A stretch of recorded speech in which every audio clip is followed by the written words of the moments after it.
¿Cómo están? Seguimos aquí en Infobae TV. Gracias por acompañarnos. Yo voy a estar hasta la 1 con ustedes y les quiero proponer un tema que, independientemente de dónde vivamos, nuestro trabajo, nuestras ideas, nos afectan a todos por igual. Vamos a hablar de un tema que empieza a ser preocupante, pero no solo acá, sino en todo el mundo. Las bacterias.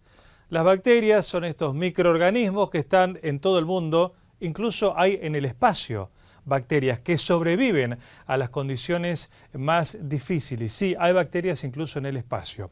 Y las bacterias que en realidad no es que son malas o buenas en sí, sino que nos afectan de alguna manera determinante. Por ejemplo, tenemos bacterias en alimentos como yogures que consumimos, Ahí hay bacterias en quesos y también están las bacterias que evidentemente nos afectan en la enfermedad. ¿Qué pasa con esas bacterias? Bueno, cuando tenemos a una bacteria que nos perjudica, tomamos un antibiótico, pero los antibióticos no están resultando como deberían en algunos casos frente a esta lucha en los cuerpos con las bacterias. Pero quien más sabe del tema, esto es solo una introducción, es el doctor Ricardo Teijeiro, que es infectólogo del Hospital Pirovano y miembro también de la Sociedad Argentina de Infectología. Doctor Teijeiro, Juan Micheli, ¿cómo le va? ¿Qué tal? Buenos días, ¿cómo les va? Bien, bien, gracias por atendernos. Bueno, para hablar un poquito de las bacterias, hacía esta introducción y ahora puntualmente le pregunto sobre qué está pasando a nivel global con las bacterias que se han fortalecido, los antibióticos no responden como antes. ¿Qué está pasando? Yo hablaría un poquito del tema, no solo son las bacterias, pongamos los microbios, ¿no? Porque tenemos que tener en cuenta que también hay hongos que afectan y hay hongos que también son normales en el intestino, en el cuerpo, y también hay virus que se hacen resistentes a los antivirales. Ajá. Tener en cuenta que toda esta población puede ser resistente. Pero bueno, ¿qué está pasando? Hace un tiempo que ya vemos que estas resistencias que están poniendo las bacterias como mecanismo de defensa a los antivirales, a los antibacterianos, a los antimicóticos, que bueno, es obviamente que el incremento de esto en los últimos años llama la atención y preocupa porque no van siendo efectivos. Pero creo que también es sumamente importante transmitir a la población por qué se produce y qué cosas puede hacer el individuo como para no tener estos riesgos, ¿no? Porque en primer medida tenemos que decir que la medicación antimicrobiana es excelente cuando está bien usada, en los términos que corresponden, por el plazo que corresponde y cuando está indicada por un médico. Bien. Doctor, le hago una consulta para ver si lo que está pasando tiene que ver con esto que usted cuenta. Hace tiempo que usted habrá notado que gente dice, tengo un resfrío pero me dura 10 días, 15 días, 20 días, o una gripe parece que fuera más largas. ¿Tiene que ver con esto? No, indudablemente no. Sí tiene que ver cuando uno tiene un resfrío, un cuadro viral simple y consume antibióticos por cuenta y por automedicación, o porque un vecino le recomendó un antibiótico, o porque fue a la farmacia y pidió un antibiótico. Bien. Eso sí tiene mucho que ver, porque quizás en ese episodio infeccioso no correspondía tomar un antibiótico. Bien. Y generó resistencia por otras bacterias que tienen organismos que son normales, porque bueno, hay bacterias que tenemos normalmente en el intestino, en las vías respiratorias, y podemos generar resistencia. Bien. O porque tomamos baja dosis, o porque tomamos un tiempo inadecuado, o porque no tenía indicación precisa. Bien. Entonces, como primer consejo uno debe decir, solo el médico, después de hacer un diagnóstico, puede recomendar un antibiótico. Bien. Que sea el adecuado, porque no es el mismo para una infección en piel como para una infección respiratoria o como para una infección en la vía urinaria. Bien. Entonces, eso es fundamental tenerlo en cuenta. ¿Podemos tomar, doctor, un ejemplo de la cantidad enorme que hay, un ejemplo concreto de una enfermedad bacteriana muy común, que conozcamos todos, y qué está pasando con estas bacterias, cómo se han fortalecido? Podemos tomar el ejemplo de las infecciones de piel. La piel, por ejemplo. Es un ejemplo de una infección de la comunidad, donde hay bacterias como el estafilococo, ese es el nombre, que se hizo resistente a los antibióticos comunes en un gran porcentaje. ¿Cuál es el nombre común de la enfermedad de piel? Una celulitis puede ser, que es lo más común, y después tendrá distintos grados, pero bueno, hay distintas infecciones a la piel. Pero lo primero que tenemos que tener en cuenta es que en todos los grados de la infección de la piel, Sí. muchas veces requiere antibiótico y que se debe consultar con el médico, porque nosotros vemos infinidad de veces que el paciente llega a la consulta después de 2 o 3 días de antibiótico y cuando ya está complicada la infección. Cuando o hay que cambiarle la medicación o hay que tomar otra conducta. Entonces, en primera instancia, si uno cree tener una infección, debe consultar primero con el médico, Sí. y después acceder a la medicación.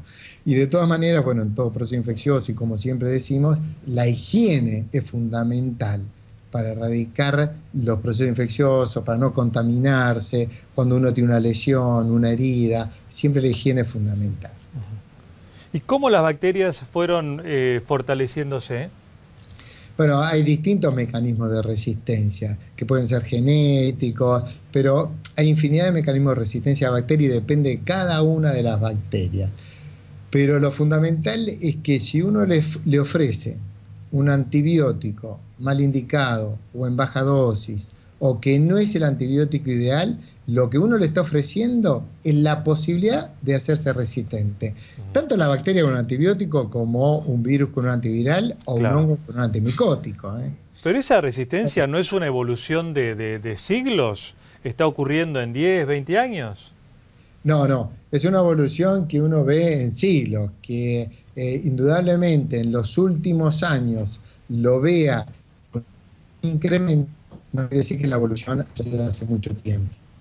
Ahora, también tenemos que considerar que en los últimos años también hay más acceso a la medicación, la gente se automedica más que en otro tiempo, el hecho de que la gente no quiera ni faltar al trabajo hace que enseguida se propague a un antibiótico que tiene en la casa o que vaya a la farmacia y que no consulte con el médico. Bien. Esta especie de alerta, no quiero tampoco asustar a nadie, pero esta se ha planteado así como una alerta global por la pérdida de eficacia de los antibióticos. ¿Es una preocupación de Naciones Unidas, por ejemplo, puntualmente? A ver, no hay que preocuparse, no hay que alertar a la población en general. Sí sabemos que estamos con una mayor resistencia a los antibióticos habituales. Sí. Y que debemos hacer algo con esto. Por eso, lo más importante es transmitir un mensaje, es decir, bueno, no usemos mal los antibióticos, no usemos los antibióticos sin diagnóstico. Tratemos de, cuando hay un diagnóstico, hasta encontrar cuál es el germen, cuál es el causante de la infección, poder estudiarlo y poder ver su resistencia para adecuar el tratamiento a la sensibilidad del microbio o del hongo o del virus. Eso es fundamental transmitirlo, porque es más importante que la población sepa cuáles son los mecanismos en los cuales nos podemos defender y no generar más resistencia, a preocuparse por esta resistencia que es pura y exclusivamente del ambiente médico, o del microbiólogo, bacteriólogo, del médico, del infectólogo, de toda la gente de salud. Pero la población tiene que saber que no debe usar mal los antibióticos, no preocuparse. Es una alerta que tenemos nosotros, los médicos, también porque en la internación nos pasa lo mismo, tenemos que usar nuevos antibióticos y tenemos que frenar el desarrollo de estas bacterias resistentes. Bien. ¿Y esto no se combate con dosis más altas o con nuevos medicamentos? Sí, hay nuevos medicamentos, no se combate con dosis más altas, yo creo que esto se combate con prevención, claro, con tratar de no transmitir de persona a persona estos gérmenes que pueden ser resistentes y el buen uso de la prevención.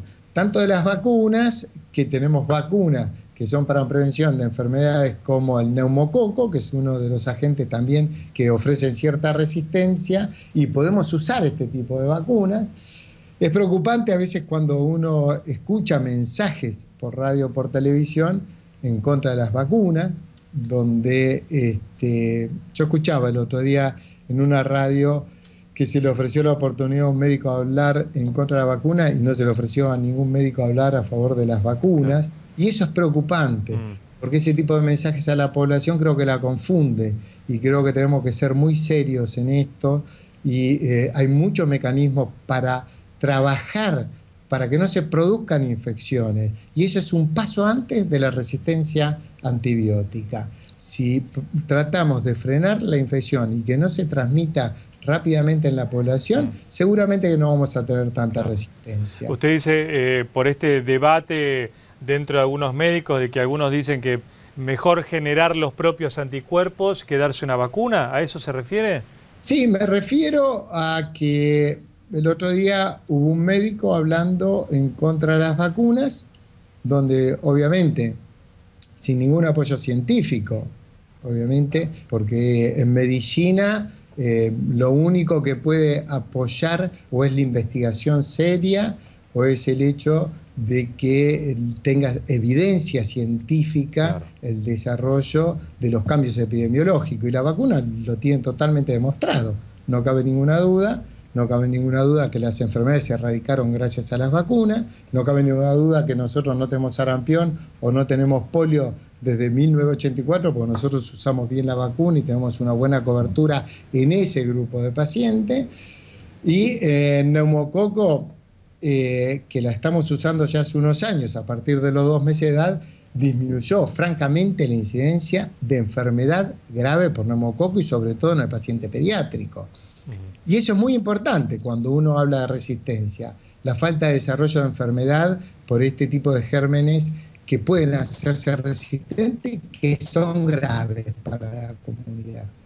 Bien. Finalmente, doctor, entonces parece que hay una práctica, por lo que cuenta en la Argentina.